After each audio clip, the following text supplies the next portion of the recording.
Hi guys, welcome back to my channel.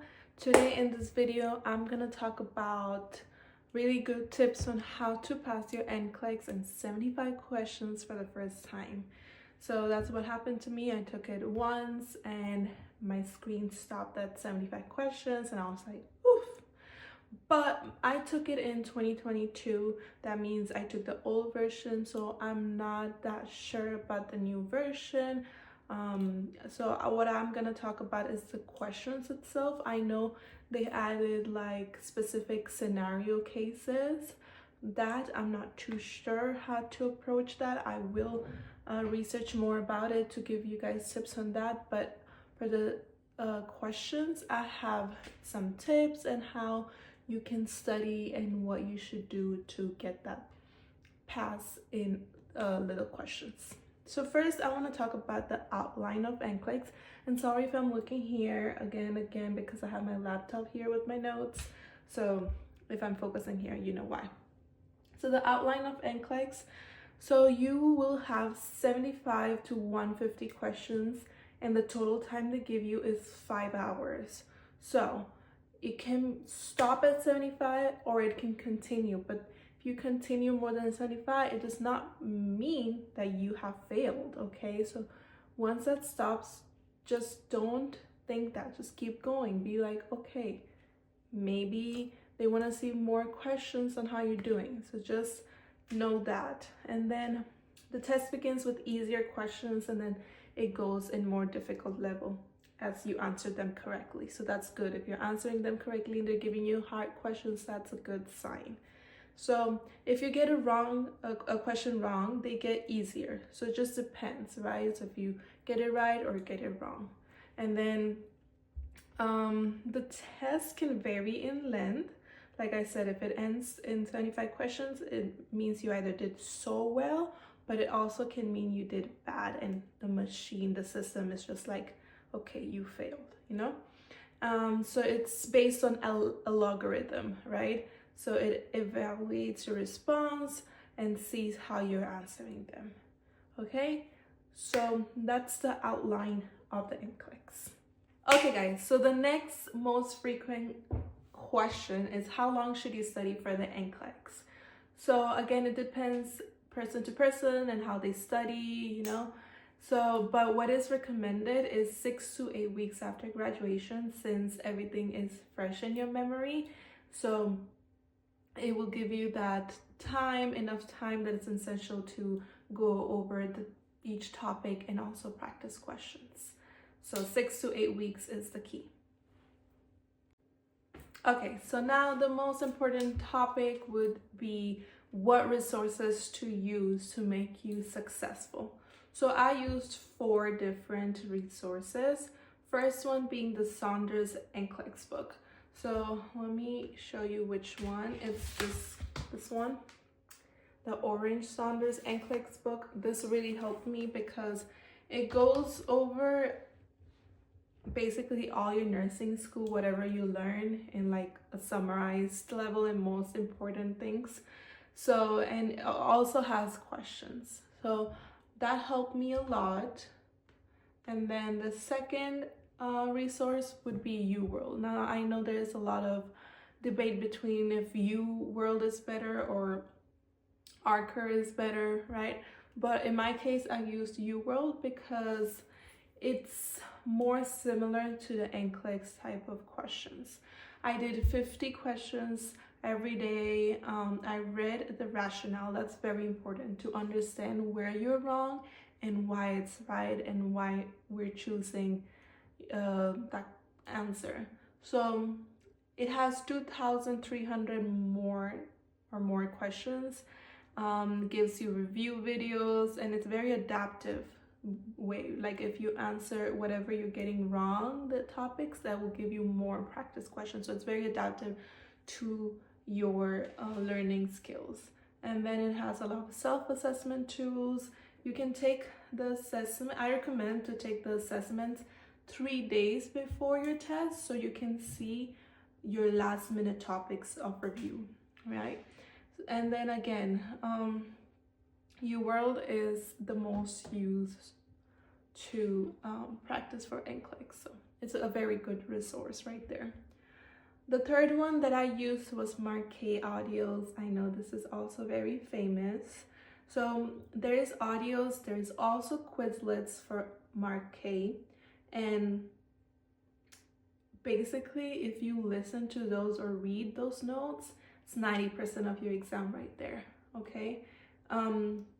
He has different, I think he has 12 different types of topics. I think the prioritization video is the best and most important, because a lot of the Nclex questions are what should be your next step, right? So that's your priority.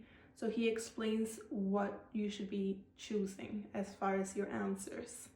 And fourth was the Quizlets. So the Quizlets are online. There's flashcards. I really learn a lot with flashcards because it gives me like time to understand and also see what's the answer. So I will be putting some links below for the Quizlets. Make sure to review those because it also has Marquee Quizlets. So those are really useful. I'm gonna be linking them below. So like I said, those 4 resources, I used it every day, practice, and also reading and understanding. That helped me. And yeah, if you have any questions about resources, just ask down below. I'll help you. All right, guys, so this is the last part of the video. This is some last minute tips that I think are important. So first, always remember your ABCs, okay? Always have that in the back of your mind. So always choose airway first, then breathing, and then circulation, right? Priority. Second, prioritize patients' needs and address life-threatening conditions first. This comes back to the same thing that I said before about Marquee videos. Prioritization video is the most important. Everything at 60% of your exam will be that, okay? You have to choose priority. This will also help you in real life scenarios, right? Because you want to see which patient to go to first. Now, third one is assess the patient before immediately calling the physician. Sometimes they'll give you options. Okay, the patient is in this scenario, what should you do? And the options is call the physician or perform a respiratory assessment, right? So first you want to assess the patient to give report to the physician. Like, why are you calling the physician if you haven't done your assessment and you don't know what's going on? You know, you need a baseline. So choose always assessment before calling.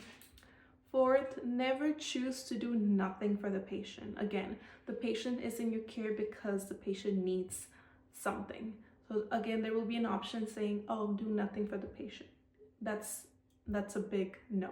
You have to do something there. That's why they're there in your care. So you got to do something, okay? And then fifth one, assume you have all the necessary resources. Sometimes you're like, oh, I don't think I have enough stuff to study, right? So just like feel comfortable, feel confident, and that you have all your resources and you're gonna do great. So a lot of positive reinforcement comes from your thinking. So just have positivity that you have everything. The next one is focus on your nursing school education and what you learn on the job, not what you learn on clinical, sorry. That's what I meant, because some facility practices may stray from the Nclex guidelines. No? So in clinicals, you might have seen something different than what they teach you in the books.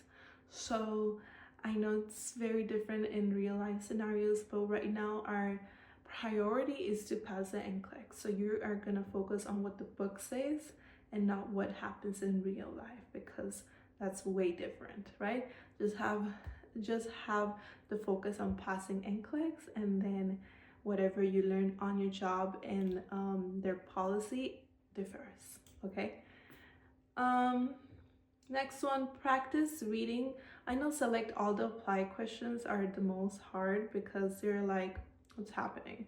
Like everything sounds right. But practice reading, select all the applied questions as true or false to eliminate the wrong answers. So read each option as, oh, true or false. If it's false, then eliminate it, right? So that's how it's one of the tips on how to answer select all apply.